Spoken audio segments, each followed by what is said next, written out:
Great meeting you. First of all, I want to congratulate you for your shirt. Oh, thank you. Yeah, it's quite colorful, right? It's really pretty. I thought, even though I'm on a Zoom, I didn't know it was gonna be recorded, but I'm here, and Yeah, so I wanted to look it's presentable. cool. So thank you. It brings life into the world of technology. We need it. So, We need it more and more. Absolutely.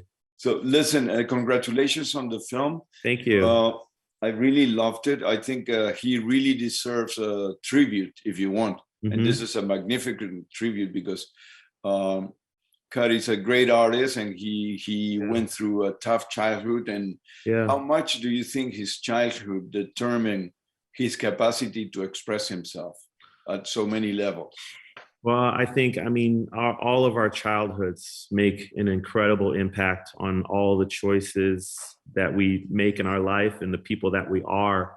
Um, and I think that his music was an incredibly important form of expression for him to dive into and examine in his own way as best as he could, some of the experiences and trauma that he went through in his life.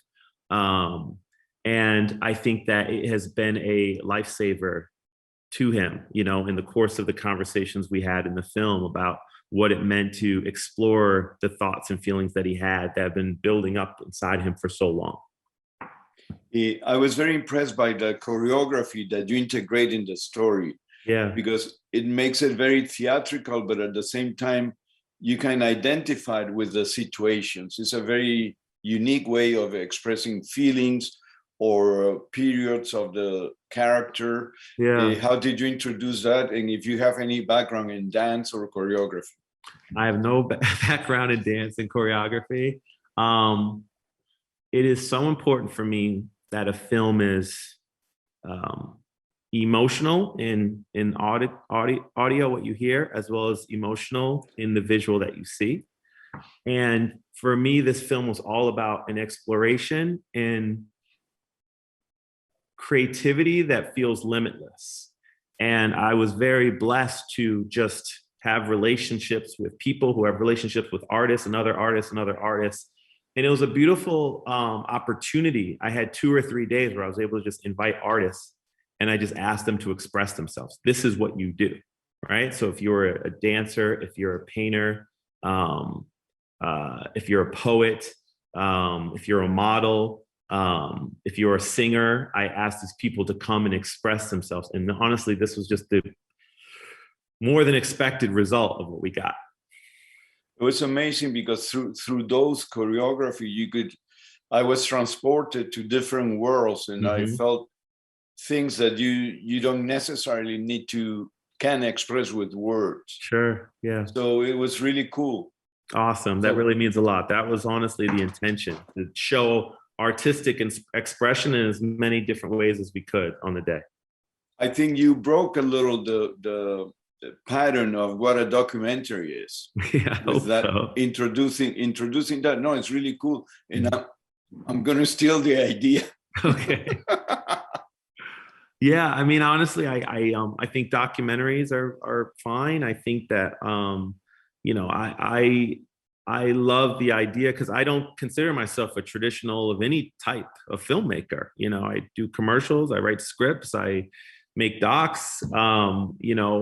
So when I make something, I just like to put all the things I love in it, and I don't feel like the only rule is it has to be really, really good. It has to be really, really interesting.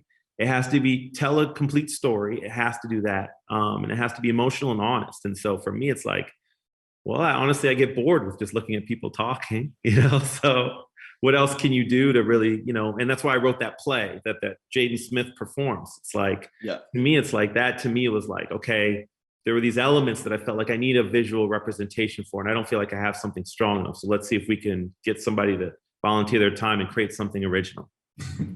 What do you think is Kid Cudi's biggest contribution to our culture? I think he made being yourself really, really cool. I think he put that kind of label on, I'm not doing okay. I'm really sad. I'm really happy. I'm in between. I'm all these things, highs and low. And he made that incredibly comfortable for people to to say, oh, me too, you know, and I can say that loud and it's okay. I think there's a very niche space where that was kind of presented, and he made it very broad, especially for people of color. I mean, to me, it's just a young African-American man growing up in an environment where I couldn't always be fully self-expressive. When I saw artists like him and Pharrell Williams or Kanye West, it made me say like, wow, like, you know, that kid doesn't totally fit into a stereotype. He just seems to be really cool as himself. And I know how empowering that's been to me. And I don't think I'd be doing what I am doing now without having figures like that I could look at. So in a way, he allowed us to be who we really are. And to be, we don't have to live on a fake concept of happiness. Absolutely. Within this society of fakeness, right? Absolutely. Maybe. Absolutely. Yes, absolutely. So that's what you felt when you were younger. You felt inspired by this. Yeah, absolutely. You know, I just felt like, you know, so many young people come up with an environment where you just are trying to fit into a clique or whatever it is. And there's a very defined stereotype of how you should act, look, say, do anything. And having those artists who are like able to be incredibly honest in front of a camera and self-expressive in ways that you usually don't hear this person talking about, who shouldn't usually talk about these things or say these things or feel these things.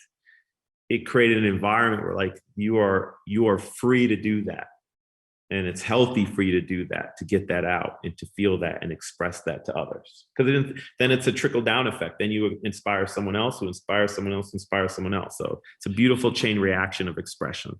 So your film is opening on Friday. Yeah.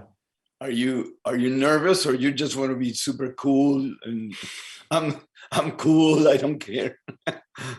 You know, honestly, I don't know. You know, when I make something, I just, you know, I usually don't ever watch it back after it's done. And I don't usually experience it with other people because that makes me very uncomfortable and embarrassed.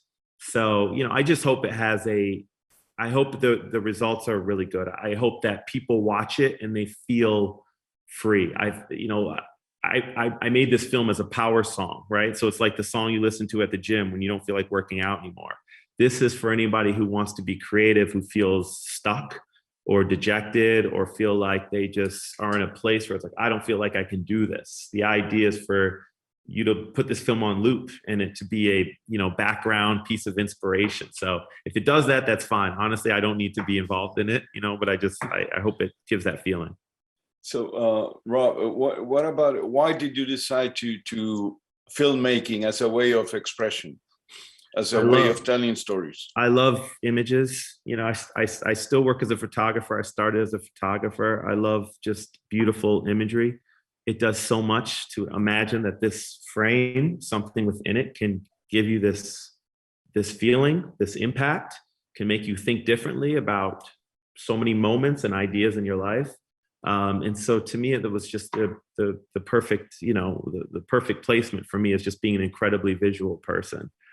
Films have been my best friend, you know, in so many different instances, and allowed me to think and see the world in so many different ways. So me being involved in it was not something I expected. It just happened, and it's been an absolute dream come true. Last question. Would you say that a situation, like let's say now we're looking at your loft, right, where you're staying, or the space where you are, I can look, there are many ways to look at it, depending on your sense of creativity, I guess. I can look at it, oh, it's bright or it's not bright enough. I don't like the beans. So do you think that the interpretation of reality can change reality? Absolutely. You know, everyone sees something different just based on the circumstances they come from, the experiences they've had, the conversations they've had, the things that they've seen. So often, reality is completely different for every single individual. And I think that's important. You know, I think that, you know, I have a hope with this project or another project or something I'm writing of what I hope the response will be, but it's going to be different for everybody. But I think it's so important that we just continue to have open mind and conversations and help to learn and appreciate each other's interpretations of any one moment.